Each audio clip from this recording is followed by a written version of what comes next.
Bahaya banget. Berikut ini adalah ciri-ciri anak ber-IQ rendah.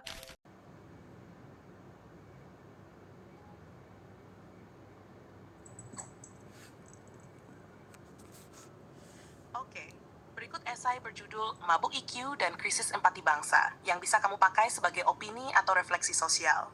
Aku tulis dengan gaya semi-akademik tapi tetap puitis dan mudah dibaca, seperti tulisan di kolom Kompas, Tempo, atau jurnal kebudayaan. Mabuk IQ dan Krisis Empati Bangsa. Di banyak ruang kelas di negeri ini, kecerdasan masih diukur dari angka. Anak yang mendapat nilai 100 dipuji, yang mendapat 6 dianggap malas. Orang yang ber-IQ tinggi dipuja sebagai cerdas. Sementara yang pendiam dan peka terhadap perasaan orang lain sering tak dianggap istimewa. Kita hidup di masyarakat yang mabuk dengan kecerdasan logika, tapi kekeringan dalam kecerdasan emosi. Warisan dari masa penjajahan.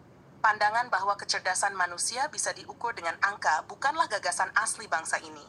Pada masa kolonial, penguasa Belanda pernah menyebarkan hasil penelitian yang menyebutkan bahwa IQ pribumi rata-rata hanya sekitar 65, jauh di bawah orang Eropa. Angka itu bukan hasil ilmiah sejati, melainkan bentuk pembenaran rasial agar sistem kolonial tetap bertahan.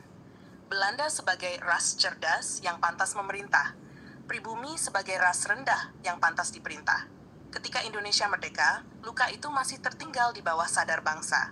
Kita ingin membuktikan diri bahwa kita tidak bodoh, tidak lemah, dan bisa bersaing. Namun dalam semangat membuktikan itu, bangsa ini justru jatuh pada jebakan baru. Menyembah angka dan gelar, bukan kebijaksanaan dan rasa. Sistem pendidikan yang kehilangan makna. Sekolah-sekolah kita masih mewarisi pola kolonial. Anak diajari untuk patuh, bukan berpikir. Untuk menghafal, bukan memahami. Untuk menjawab, bukan bertanya. Kurikulum berubah, nama mata pelajaran berganti, tapi logika dasarnya tetap sama. Yang penting nilai. Padahal pendidikan sejati seharusnya menumbuhkan manusia yang utuh, yang bisa berpikir tajam, sekaligus berjiwa lembut dan peka terhadap penderitaan sesama. Kecerdasan emosional, kemampuan memahami diri dan orang lain, jarang disentuh. Guru jarang bertanya, bagaimana perasaanmu? Atau apa yang kamu pikirkan tentang temanmu? Yang ditanya justru, sudah hafal rumusnya. Padahal bangsa besar bukan hanya dibangun oleh orang yang bisa menghitung cepat, tapi juga oleh mereka yang tahu kapan harus berhenti berbicara dan mulai mendengarkan. Akibatnya, orang pintar tapi miskin empati. Kita melihatnya di mana-mana. Orang berpendidikan tinggi tapi mudah menghina, pejabat bergelar profesor tapi tegak korupsi, anak muda cemerlang tapi sinis terhadap orang kecil. Itulah gejala klasik bangsa yang mabuk IQ tapi kering empati. Orang yang terlalu fokus pada kecerdasan logika mudah menganggap perasaan sebagai kelemahan. Padahal tanpa empati, pengetahuan hanyalah alat untuk menindas, bukan untuk menuntun. Membangun manusia yang utuh. Bangsa ini tidak kekurangan otak cerdas. Kita kekurangan hati yang peka. Sudah saatnya pendidikan Indonesia berhenti meniru sistem kolonial yang mengukur manusia dengan angka. Kita harus menumbuhkan sekolah yang menghargai rasa ingin tahu, empati, dan kerjasama. Guru yang bukan sekadar penguji, tapi penuntun jiwa. Orang tua yang tak hanya bertanya, dapat nilai berapa, tapi juga kamu bahagia tidak di sekolah.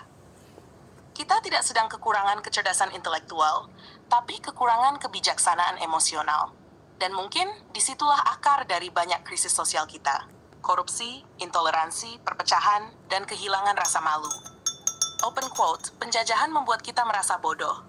Pendidikan membuat kita ingin tampak pintar. Tapi hanya empati yang membuat kita benar-benar menjadi manusia. Close quote.